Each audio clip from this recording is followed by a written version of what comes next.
And it is a Friday edition of the Wake Up Crawl. News Radio 1120 KPNW. Robert, from the Secret Wine Society, is the bridge completely done finally yet? No. Oh, all right. Well, you can cross it, but it's one lane. I guess they have some beautification to do. I don't know. I haven't seen anybody, like, they were standing around for a while, and then it was kind of done, and then people disappeared, so I have no idea what's happening. All right. But you can still get there. Okay, so for folks that have not been to Oakland, Oregon, why? Then the next question is, what exit do you take if you're traveling out of Eugene? Okay, out of Eugene, it's exit 140. Now, I will say this. You've been to the town. You see it's very cute. And the crazy thing about Oakland is it's really under the radar. People will go up and down I-5, stop in and say, I didn't have any idea this town was even here. Mm-hmm. And there's not a lot of businesses there now, but they're coming. Sutherland, which is just south of, 10 minutes, it's one of the fastest growing communities in Oregon. So it's all, in other words, that's because all those charging stations. That's what it is. The charging station they're packed. They haven't stolen the copper yet, right? But at any rate, so no, what I'm saying is buildings are going to come up for sale. You just outed. Somebody put in a nice steakhouse or something fun. All those houses are being built on that golf course in Sutherland. They're building beautiful homes. Jeez. Are you talking about Sutherland? Yeah. Yes. Oh, okay. Wow. I don't golf, so I you need a wine cellar in every home so I can stock it. Okay, so going back to Oakland, so there was the historic tavern / saloon. Correct. That, and my understanding is it got sold and closed or closed down. No, that was Tully's. That used to be a famous restaurant there that people knew about. That closed down. No, the Oakland Tavern is on the corner. It's still there. Okay. I won some bingo dollars there. Is Tully's going to reopen under another name? I mean, you said there's something It was coming. just freed up, and somebody's looking at it to put something in there. So we're going to see. Okay. But we'll find out. All right. Yeah, once, the town's got tremendous, it's a super undervalued town, and it's a tremendous value because you're going to be early if you go there. Well, the cool part of it is historic, and so you're on that little main street there, and they're great brick buildings, and they're in amazing condition. Yeah, I mean, and you're in one of them. Yeah, our building was built in 1895. You've been in it. It's solid. It's beautiful. Yeah, come on in and check it out. It's a beautiful town. It's small, but it's clean. There's no graffiti. There's no street lights. There's nothing. And it's nice. There's no. There's a lot of police. I misspoke. Okay. No, actually, there's not. But there's. I guess we don't need them yet. Okay. Well, hopefully you never do. Exactly. Anyway, Oakland is a great little community. Very old. But still very cool.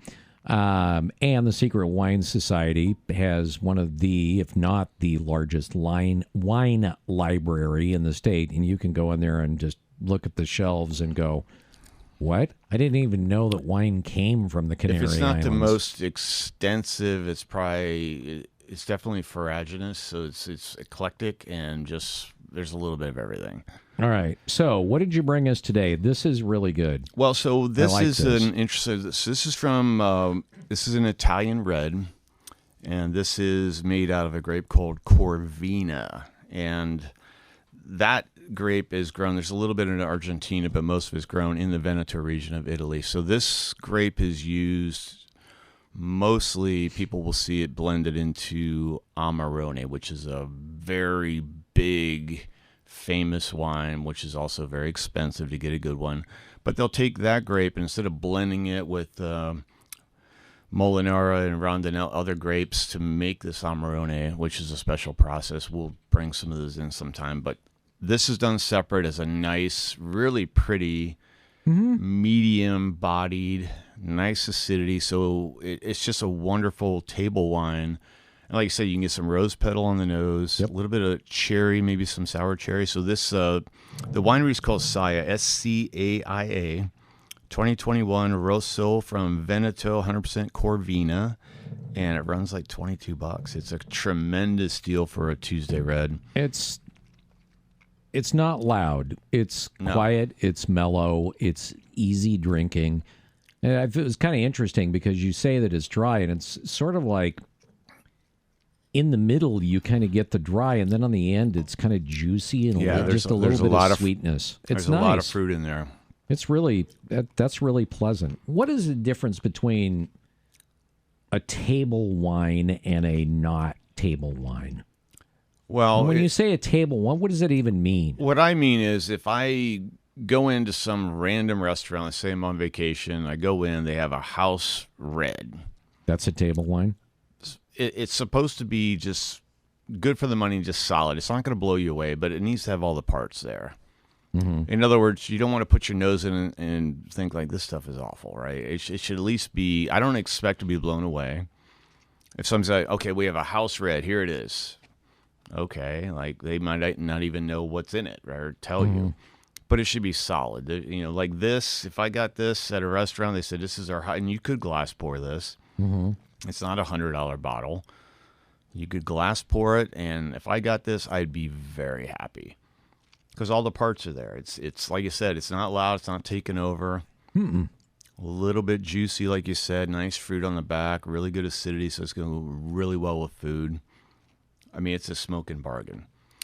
And the lesson here is when you see a grape that you have never seen before, it's on the label, you're like, what is this? I don't know. Just try it. That's how you learn this. And also, they're going to be less expensive. What you'll notice is a lot of these weird grapes, if they don't have a lot of name recognition, they tend to be cheaper because they're harder to sell, frankly. Yeah, because it's not the popular. No, it's Pinot. Well, and frankly, if you think about it, like it's not the consumer's fault. Like they're, kind of the victims of the marketing machine. And so these other grapes, they don't want to make a mistake. They don't want to buy something, take it home, and this stuff's awful, right? So if they have so they tend to drink the same thing over and over again. Now, the only reason we can get people out of that is because we taste everything before we buy it. So that's a little different than walking into some place and grabbing a bottle, having no idea what's in it or if it's even ready. It could be a nice wine in 2 years. Mm-hmm. Like, for example, if I buy something from a distributor, maybe it's not ready to drink for 2, 3, 4 years, even 5. But if I don't buy it now, I don't get it. Mm-hmm. So it's either sitting in my shop, not ready to drink, or I sell it to you and you put it in your cellar for a while. But you could come into the shop and say, I want to drink this bottle here. And I would say, you know what? You should do that in 2 years. Drink this instead because this one is peaking. How do you know, tasting a wine, that, oh, yeah, I need to leave, okay, you buy a case of wine, you crack a bottle open, you go, oh, yeah, this needs to age for 2 more years or 3 more or what? How do you even know? Basically, you need to drink a lot. Oh, well, there you go. You need to drink a lot. Let's say taste. Let's say taste a lot. Because what happens? I like your attitude, my friend. You need to drink a lot. Hey, it is Friday. No, it is the wake-up crawl. Here's how it works. So basically, all these wines are on an aging curve. So some of them will come out of the gate, ready to go, drink now, and a year later, 2 years later, they're just not good, and that does happen. Then you've got some that are built to last, and if you open it too early, it's tight. Like the tannins are tight, like everything's tight, and you get a sense for this later as you open a bottle and then you try the same vintage a year later and a year after that, you start to see how they change. That's how it's done. But if you open it too early and you start to understand that the wine has more to reveal that's hidden in there, and you can kind of tell after you taste enough that, okay, this is going to be good because I had this other one and it was exactly where this one is, and it got so much better in 3 years. But that only comes, I probably taste, 3,000 wines a year. That's how you figure this out. And that's 10 a day. Yeah. Wow. Is my wife listening? But that's how you learn this, and you start to see the patterns. Like, this is not gonna age a super long time, but it's going to be fine next year, the year after that. It's not built for aging. You don't feel a lot of grippy tannins like that, like dryness on the back. The more tannins you have, the more sugar or acid, the longer this thing's going to go. But where this thing's at right now, you don't get this like tremendous dryness, right? So the tannins are a little bit lighter. The acidity's good. That'll carry it a while. But it's ready to go right now. And at $22, you don't expect to lay it down. Okay, and this is Corvina or Corvino? Corvina is the name of the grape. Okay. Yeah. And what's the wine called? It's Scaia is the name of the winery. okay. It's from the Veneto region, which is northeast Italy, and that's kind of a large region, but they're known for they do other stuff, but reds, but the most famous one would be Amarone, which I have to bring one in one of these days. And it's a Rosso? Yep, Rosso is just their word for red. Oh, okay. Well, there you go. Yeah. It's I like red. it. I like this. Would you say this is red? This looks red to me. Yeah, it's red. It's actually got a really nice color. That's the other thing. Yeah, it's not. It's nice and bright. It's bright. It's Not dark. you can see through it. Yeah, it's not. I was going to say it's not inky or anything. It's really pleasant. Well, here's the other thing. Like what you super notice with people, if you pour a wine and it's not inky, their brains are already telling them that they're not going to like it. It's too thin. Really? Why? Because, well, especially like if they're used to drinking domestic stuff like California cabs or whatever, they get used to that big, bold extraction. And then some of these wines, like this one, you can, like you said, you can see through it. It's not a really big wine. And so they already don't like it because they can say, well, it doesn't look dark enough like the stuff I'm used to. Oh, all right. We're going to take a short break. What's up next that we're going to try next? It's a really nice Reserva Tempranillo Ooh. from Spain. All right. Tempranillo ahead from the Secret Wine Society.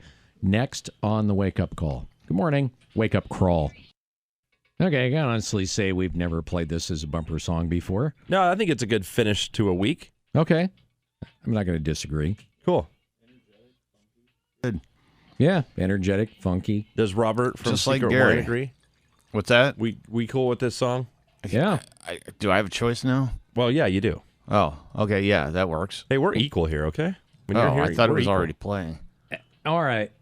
So, next up, we have Tempranillo, and I've had them before. Julia's brought in Wine Julia, a couple of different ones. I always really liked them. This one's on the drier side, if I recall correctly, of Tempranillo than I remember them being. Okay, so one thing is, so this one is from Spain, and this is the 2017 Celeste. So the winery is Pago del Cielo, and it's the Celeste Reserva 2017. So if she brought in a Reserva, Gran Reserva, those terms are also used in Rioja, which is near where this is grown, but not the same place. This is Ribera del Duero. So it's an area it's actually got a little higher altitude. And so a lot of the Tempranillo is done in Rioja, but they use more American oak. These guys will use a little more French, and they have a little more altitude. Like it could be, some of the vineyards are like 1,100 meters. And it's a continental, so you get some cold winters and really hot, dry summers. You get a large fluctuation in the daily temperature, which that's good for the acidity of the grapes. So they have frost problems there because of the temperature variations. Sometimes they'll bring in helicopters to get rid of the frost, which you got to have some money to do that. Like, you remember I told you that Bigfoot was hired to stomp grapes, right? Well, now he did such a good job they sent him to flight school. Now he's a helicopter pilot. All right. So Frost management.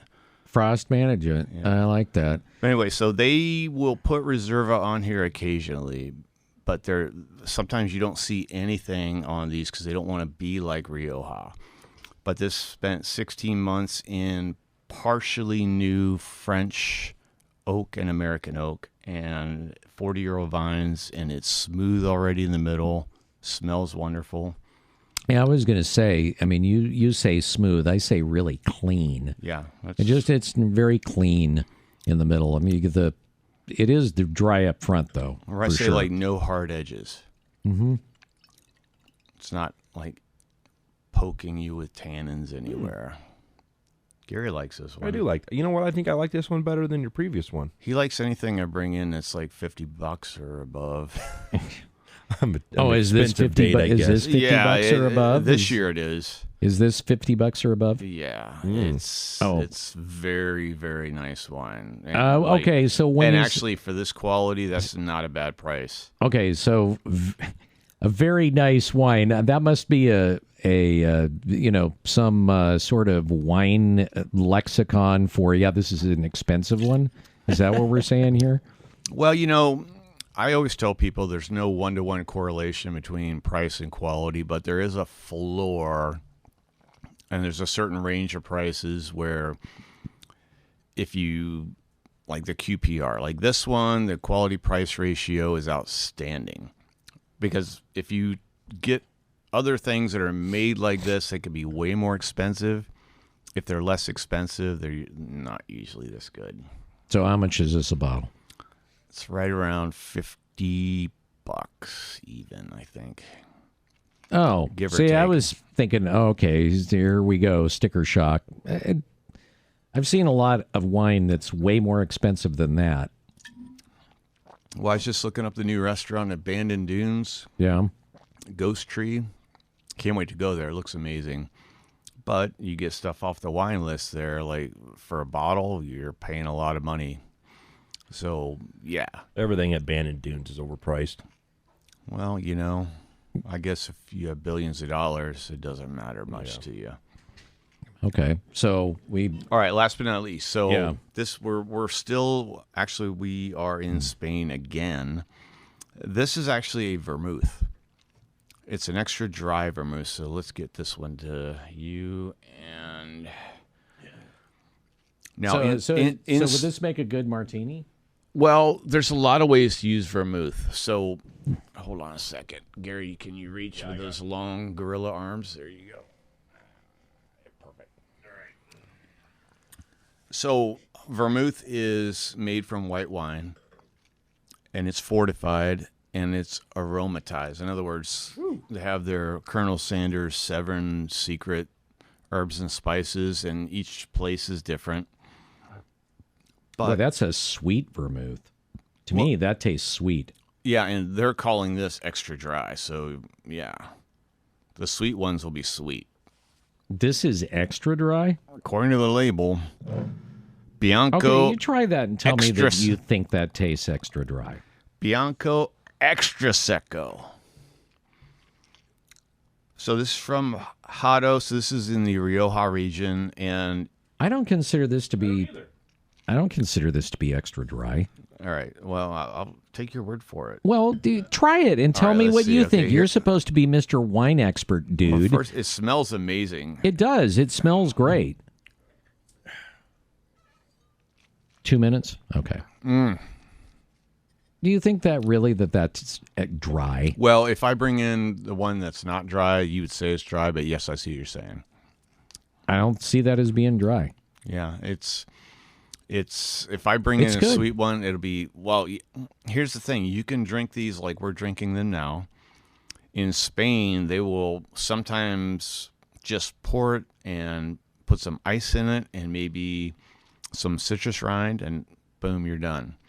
And they drink it at like 2 o'clock before they go meet their friends at lunch. I think it's a great tradition. That's cool. Have a drink, go meet your friends, have some more drinks. Well, it's actually considered rude. I just watched a video. I didn't know this before. Okay, so quickly. Yeah. Anyway, basically, it's considered rude to drink vermouth at the meeting. You drink it before you go meet people. I don't know why. Huh. Anyway, drink more vermouth. It's very, very good. Very inexpensive. This is less than $30.